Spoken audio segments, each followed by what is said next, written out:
Salut à tous les terriens amoureux de la chose ludique, c'est Magna Magister et c'est toujours en direct de la grande bibliothèque d'Alexandrie que je vais aujourd'hui vous présenter le Van Richten Guide to Ravenloft pour DD5.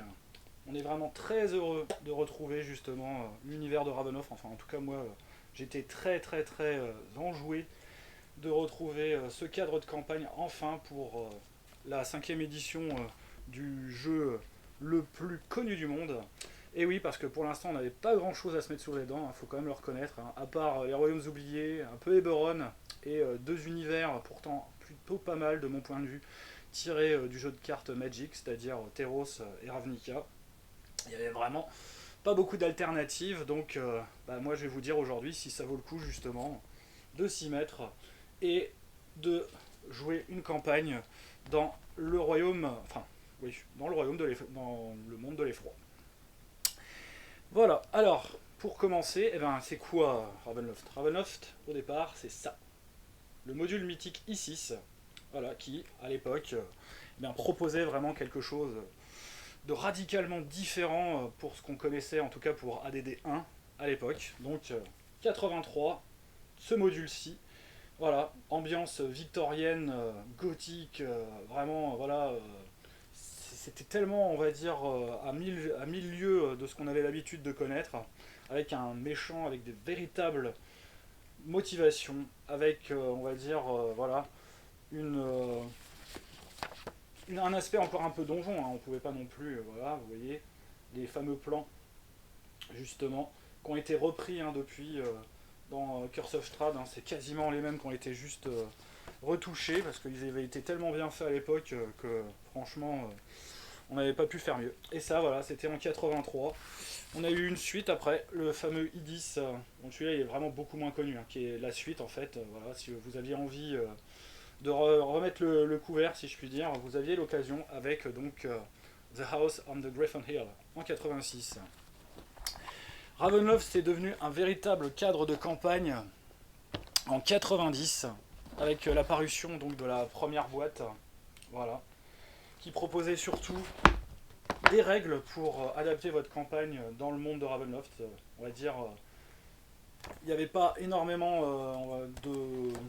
Oui, il y en avait quand même, mais c'était quand même assez succinct au niveau de la description de l'univers. C'était à peu près, allez, je dirais, une petite moitié du bouquin. Mais au moins, il y avait avec des cartes qui étaient assez intéressantes à exploiter. Voilà. Donc là, vous aviez j'espère que je ne l'ai pas fichu à l'envers. Non, c'est bon. Le royaume de l'effroi comme il l'était à l'époque. Ainsi que donc des plans de ville, comme ceci. Voilà. Bref, tout ce qu'on a l'habitude de connaître, hein, mais bon, savoir que ça existait déjà à l'époque, c'est bien. Ainsi que donc des fiches. Des fiches, voilà, avec des illustrations du jeu et derrière le résumé des règles. Là, par exemple, les fameuses règles sur la terreur. Voilà. Si on les avait pas, on aurait été un peu floué. Plus des fiches sur les fameux seigneurs des domaines. Voilà, là, donc, par exemple, c'est toute la famille. Avec derrière, vous aviez les caracs. Et donc, également, il y avait les demeures des seigneurs, justement. Alors, les illustrations simili 3D, pas du plus bel effet. Mais voilà, c'était décrit derrière un petit peu, succinctement, leur demeure. Si vous aviez envie d'aller y faire un tour. Franchement, moi, je me serais méfié. Voilà, donc ça c'était pour la première édition. Il y a eu après un supplément vraiment très intéressant, en plus de nombre de scénarios. C'est-à-dire, tout d'abord le Forbidden Lore, un supplément uniquement de règles pour adapter, pour avoir des options supplémentaires sur, on va dire, différentes classes de personnages, comme par exemple le psionique, le prêtre, le mage, etc. Et donc aussi des petits aides de jeu. Donc là, c'est la première version du Tarot-K, justement, qui était dedans. Et il y avait même des runes, entre guillemets, qui étaient en fait des dés sans face, j'allais dire. Des dés, on va dire, blancs, mais il devait y avoir probablement des petits autocollants pour mettre dessus, mais je crois que dans la version que j'ai eue quand je l'ai racheté, les autocollants avaient disparu. Voilà, donc ça c'était Forbidden Lore. Il y a eu quelque chose de bien mieux, si vous avez l'occasion. Voilà, la deuxième édition, qui elle date de 94. Celle-ci, si vous avez la possibilité de vous la procurer, elle est complète, elle est géniale. Tout est dans la boîte. Il y a déjà le tarocage justement, plus le livre donc de règles pour justement DD 2, allez, ADD 2 à l'époque. La description des domaines, donc vous voyez un livret quand même de 130 pages pour vous décrire tous les domaines.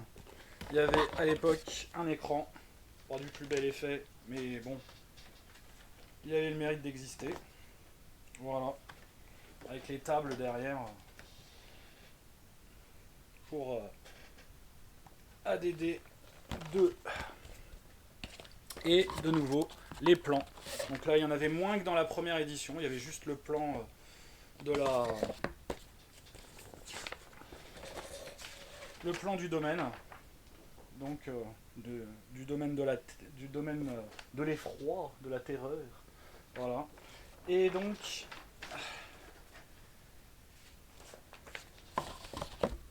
il y avait également, comme je vous l'avais dit, quelques petites choses en plus. Donc c'était surtout des scénarios, quelques boîtes. Parmi les scénarios, il y avait des séries quand même qui étaient assez connues.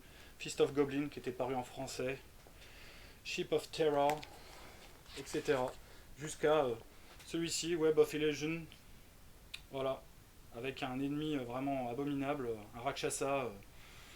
Voilà, celui-là, franchement, je pense que vos PJ vaudrait mieux qu'ils n'y mettent pas les pieds parce que si vous y vont, je pense qu'ils ont une bonne chance d'y rester. Et oui, car le scénario est vraiment très difficile. C'est un peu un piège, hein, franchement, vous les y emmenez, ils ont une grande chance d'y rester. Et ils avaient aussi eu le bon goût de faire paraître des suppléments avec à l'intérieur des petits CD comme ça. Des petits CD d'ambiance. Voilà, pour. Là, c'est Light and a Belfry. Et donc, ça permettait de vraiment mettre de l'ambiance dans vos parties. Avec des pistes, donc à chaque fois, qui étaient prévues à chaque scène du scénario. C'était, on va dire, assez original pour l'époque, c'était plutôt bien vu. Et ils avaient fait ça aussi pour toute leur gamme, hein. Donc il y en avait aussi pour Mystara, pour Planescape. J'y reviendrai d'ailleurs quand je ferai la description de la gamme Planescape. Voilà, donc ça c'était Ravenloft avant, donc il y avait eu aussi une troisième édition. Bon, elle est dans la bibliothèque, je vous la montre pas, c'était donc la version pour DD3, qui était quand même moins bien, hein, faut quand même le reconnaître. Et depuis Ravenloft, il n'y avait rien eu, depuis donc cette troisième édition. Du coup, aujourd'hui, c'est ça.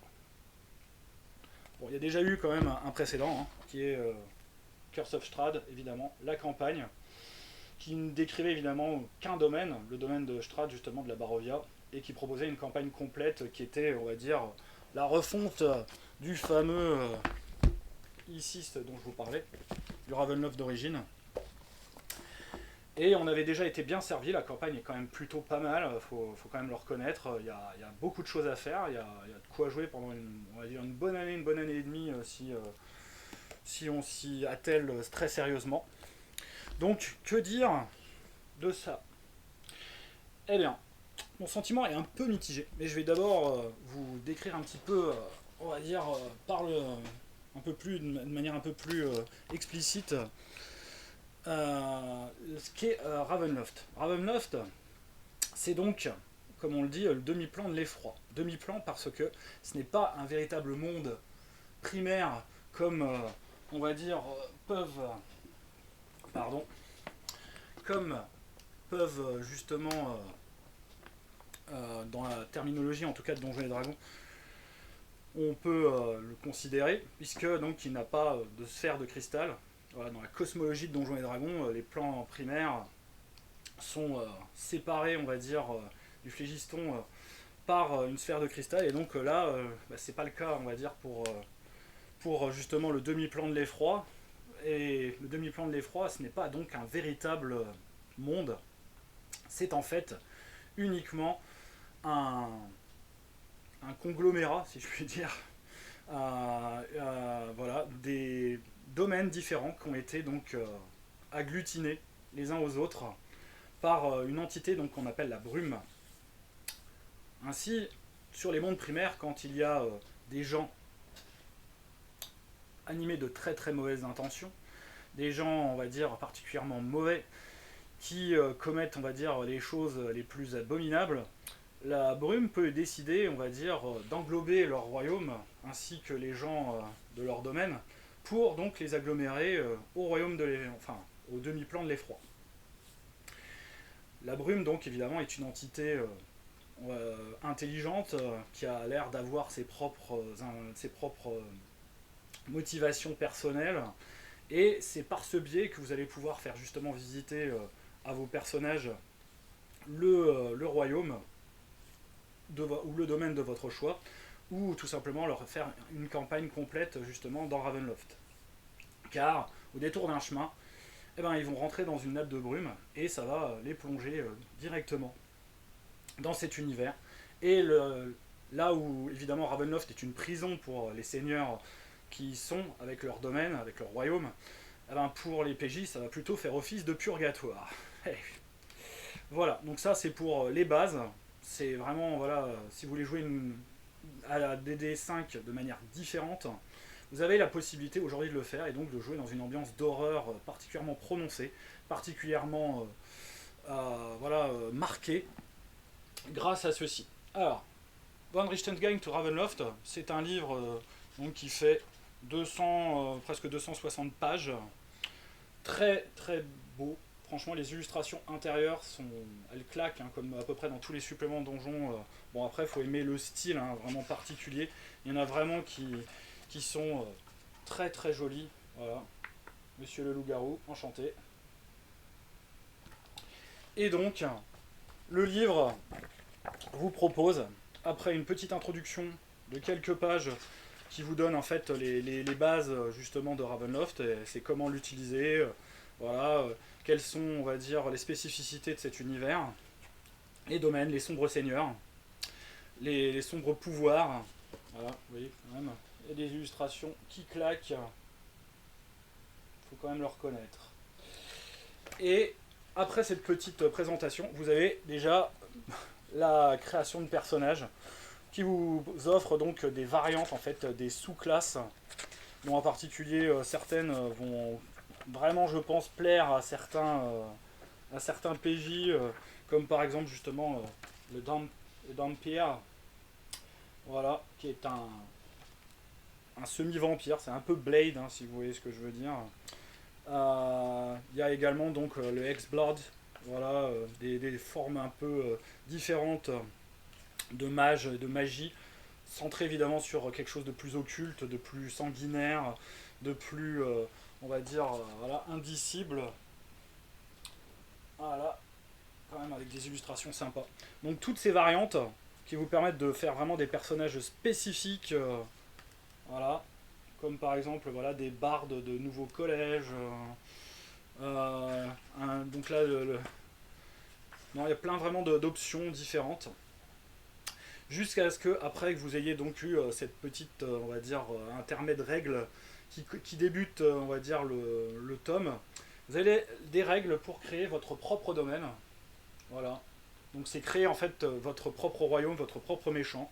Donc il y a tout ce qu'il faut en quelques dizaines de pages pour justement faire votre royaume à la carte, lui donner vraiment l'ambiance que vous souhaitez, et également voilà, pour créer en fait votre cadre de campagne personnalisé. Puis après, la description des domaines. Alors, regardez, ça c'est l'illustration qui claque vraiment, vraiment, vraiment beaucoup. Oh, j'ai trop de mal, j'ai trop vu ce matin. Et donc, la description de tous vraiment les domaines majeurs. Donc, en particulier, là, vous avez la Barovia. Donc, vous voyez, le problème, évidemment, c'est les cartes très petites. Mathieu, quand il avait montré le livre sur Rollis TV, avait précisé en effet que c'est vraiment très très petit, hein, voilà. C'est ouais, il y a une dizaine de pages en fait à chaque fois pour chaque domaine. Moi je trouve que c'est franchement trop peu, trop réduit. C'est vraiment un survol. D'autant plus que là donc vous avez ceux qui sont décrits de manière, on va dire un peu plus, voilà, mis en avant, si je puis dire. Voilà, avec toujours les cartes trop petites, où franchement il faut avoir de bons yeux. Bon, moi ça va, mais si vous avez des problèmes de vue, où vous êtes, on va dire, au-delà de la quarantaine, cinquantaine, vous allez avoir un peu de mal, hein. Voilà. Bon, franchement, les illustrations qui claquent. Donc, voilà, le fameux. Voilà, les Rakshasa dont je vous parlais, justement, qui franchement sont très très sympas, voilà, à mettre en scène. Donc vous en avez comme ça une bonne dizaine, jusqu'à ce que après, bah, dans le même chapitre, après donc vous les avoir décrits en quelques pages, hein, vraiment c'est trop succinct, on vous décrive vraiment dans d'autres royaumes, mais vraiment là c'est un paragraphe. Donc, en particulier bah, l'un d'entre eux, celui que j'avais utilisé dans ma campagne Rollmaster, justement, Forlorn, qui est une Écosse, on va dire, gothique, euh, ouais, vraiment du Moyen-Âge, ouais, du bas Moyen-Âge, du plus bel effet. Ça avait vraiment fait un scénar super sympa. Et donc là, c'est trop peu. Il y a donc les règles après pour voyager dans la brume. Des données donc sur les Vistani. Et donc après, comment, on va dire, un chapitre sur comment mettre en scène justement des histoires d'horreur. Donc ça, c'est un chapitre qui est quand même assez bien vu. Voilà. Utilisation des outils, comme par exemple justement le fameux Tarot. Donc là, pour des dessins qu'il était paru pour la campagne Curse of Strahd. Donc vous avez juste voilà, à vous référer à ça. Un petit scénario à la fin. Donc The House of Lament, la maison des lamentations, si je puis dire. Mais bon, Lament, c'est aussi le nom d'une famille. Hein. Mais on pourrait à peu près, voilà, avec les plans justement de leur demeure. Et donc, après ce petit scénario qui est quand même bien vu, hein, donc voilà, au moins vous avez de quoi quand même jouer tout de suite si vous prenez ce bouquin. Le scénario est très facile à prendre en main. Hein. Il est en plus pour bas niveau, donc vous pouvez vraiment l'utiliser. Voilà, il est prévu pour les personnages de niveau 3, donc je pense que c'est pas mal. Et ensuite, dernier chapitre sur les monstres. Les monstres de Ravenloft. Donc voilà, un bestiaire assez classique. Hein, voilà, vous avez le fameux cerveau dans la jarre, un grand classique. Voilà, le sans os, voilà, le chevalier sans tête, mais version, on va dire, plutôt enflammée. Hein. Celui-là, il doit avoir le feu quelque part. Le loup-garou, voilà, le fameux loup-garou. Bref, que des classiques, hein, franchement. Le Nosferatu, évidemment, si vous voulez une petite variante par rapport aux vampires que vous avez l'habitude de mettre en scène. Bref, plein de petites choses comme ça, des monstres, on va dire, assez classiques. Ouais, en plus, voilà, le vampire Mindflower, donc Flayer, pardon. Là, franchement, je vous conseille pas. Le fameux aussi Corbeau-garou. Euh, voilà. Les agrégats de zombies aussi. Voilà, ça fait un peu penser aux abominations Chimis dans Vampire. Un petit peu ça quand même. Hein. Voilà. Et à la fin, vous avez une fameuse planche de Ouija. Voilà. Qui peut faire sacrément ambiance. Bon, là, il faudra la photocopier. Hein, mais moi, je pense que franchement, ils vont faire paraître un set de cartes, hein, comme ils le font pour à peu près toutes les campagnes. Et c'est quand même dommage parce que bon, sur un bouquin comme ça, qui vaut, je crois, dans les 40 euros, j'ai dû le payer à peu près ça, entre 40 et 50 euros en VO.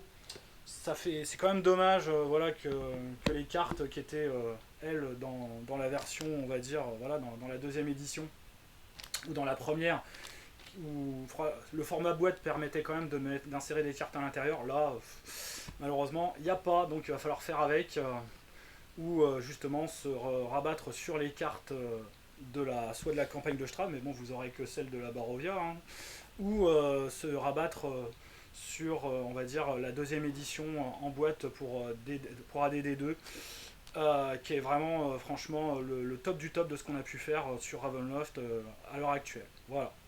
Donc, voilà, un sentiment assez mitigé. On a pourtant 250 pages, mais 250 pages pour Ravenloft n'est pas suffisant. Voilà. Pourtant, les règles, il n'y en a pas tant que ça. Le bestiaire, voilà, il n'y a pas. Mais décrire tous les domaines majeurs des seigneurs, des sombres seigneurs, sur ce format-là, il aurait fallu au moins une centaine de pages de plus, je pense, pour que ce soit beaucoup plus exhaustif, beaucoup plus intéressant, même si vous avez quand même une campagne clé en main. Hein. Franchement, il ne faut quand même pas non plus se renier. Il y a de quoi faire, mais on reste un peu sur sa fin. Bon, en tout cas, pour ceux qui ont connu l'ancienne édition, voilà, ils vont un peu grincer des dents. Pour ceux qui sont nouveaux, franchement, foncez. Si vous aimez un peu l'horreur, si vous voulez quelque chose de différent pour votre campagne de DD5, c'est ce qu'il vous faut, vraiment, voilà, pour une quarantaine d'euros. D'autant plus que je pense, à juste titre, que ça va être la prochaine traduction faite par Asmodée. J'espère qu'ils vont vraiment traduire ce supplément-là assez rapidement. Parce qu'il faut relancer la gamme des D5. Hein, là, c'était un petit peu à l'arrêt depuis les problèmes de cession de licence entre BBE et Asmodée. Et donc voilà, là il faut remettre le pied à l'étrier et Ravenloft serait vraiment un très très bon choix. Voilà, bah, c'est ce que j'avais à vous dire en tout cas sur le Von Richten's Guide. Voilà, je ne peux pas cacher quand même que Ravenloft c'est un monde que j'aime énormément. Mes joueurs d'ailleurs me maudissent, c'est le cas de le dire, de, de vouloir les emmener dans Ravenloft un peu trop souvent pour y faire des aventures. Et donc là franchement, grâce à ça, on peut y remettre, le remettre comment dire, à l'honneur.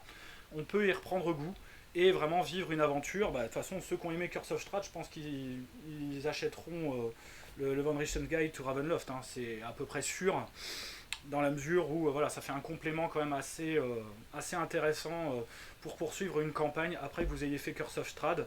Mais bon, là, c'est à vous de bosser. Hein. Franchement, à part le scénario d'introduction, et donc si vous avez joué Curse of Strahd, franchement, le scénario d'intro vous sera pas utile, dans la mesure bah, voilà, où vos persos seront largement de plus haut niveau, ou alors il faudra peut-être l'adapter. Mais voilà, moi j'attends de voir, c'est dur de savoir quelle suite il pourrait donner à part des scénarios, comment dire, à un tel guide. Mais bon, voilà, on est quand même un petit peu mitigé, on reste sur sa fin, c'est quand même un peu dommage. Voilà, et ben, en tout cas c'était Magna Magister pour donc le Von Richten's Guide to Ravenloft. Donc si vous avez l'occasion, prenez-le. Si vous voulez découvrir vraiment quelque chose de différent, faire une campagne, on va dire, originale, proposer quelque chose de complètement, on va dire, hors des sentiers battus à vos joueurs, c'est ce qu'il vous faut. On peut vraiment faire de très très bonnes choses. Donc voilà. Et donc, eh ben, jouez bien, et donc on se retrouve la semaine prochaine pour d'autres vidéos. Salut!